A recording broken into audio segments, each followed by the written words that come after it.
Thank you very much. I'm honored to stand here with my colleagues, but I'm frustrated that we are about to go into recess when there is so much work not done. I was a mayor of an inner city of a very poor community, and I watched teachers every day go to schools that were not as ostentatious as this building, but were crumbling. They didn't complain. They may not have felt right, but they did their job. I watched firefighters rushing into fires, never debating about philosophy or ideology. They were unified in purpose. They went in and they did their job. I watched cops, our police officers, when guns were blaring, no situational awareness. They didn't ask whether the person they were trying to save was a Republican or a Democrat. They joined together and they did their job. And what frustrates me so much is just this morning we started this Senate session with a pledge. We swore an oath that we would be one nation under God, indivisible, with liberty and justice for all. And the question is, why are there so many Americans that doubt those words right now? That look to this body with cynicism, because even on the things we agree on, 60, 70, 80% of Americans, we can't unify in this body to do our jobs. When lives are at stake with Zika, when people are dying because of lax gun safety, they're wondering why we can't do our job. Thousands of people are protesting in the streets right now. Thousands of them. Because they believe our justice system is broken. Well, you know what? The majority of the Senate thinks we need reform on the criminal justice system as well.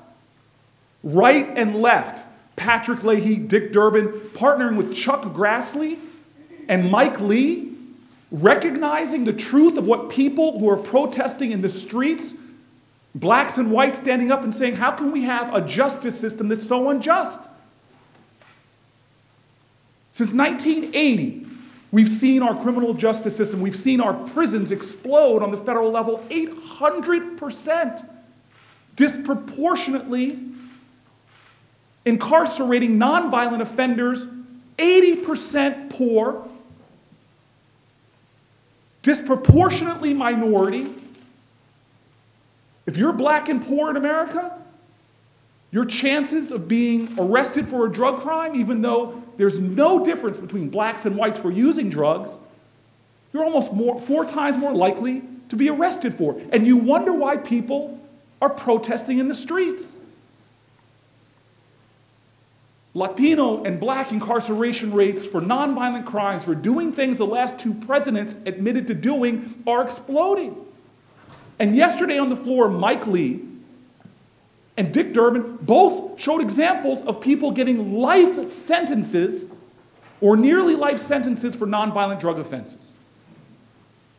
And we have a solution to some of those problems, not everything, but we have a bill that's been worked on and supported by law enforcement agencies, people from the Koch brothers and Newt Gingrich, all the way to the ACLU, but we're about to leave for recess while a bill that's made it out of the Judiciary Committee that could begin to address the cynicism and skepticism and frustration and racial bias, that bill is going to sit and sit and sit because we didn't do our jobs. Now is the time that this country needs champions.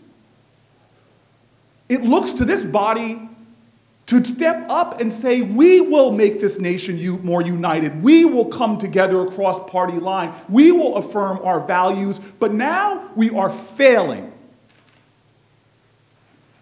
And this is going to be a long, hot summer. People who aren't going to be able to take nice vacations.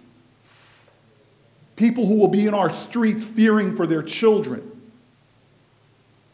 People who are wondering why Congress has failed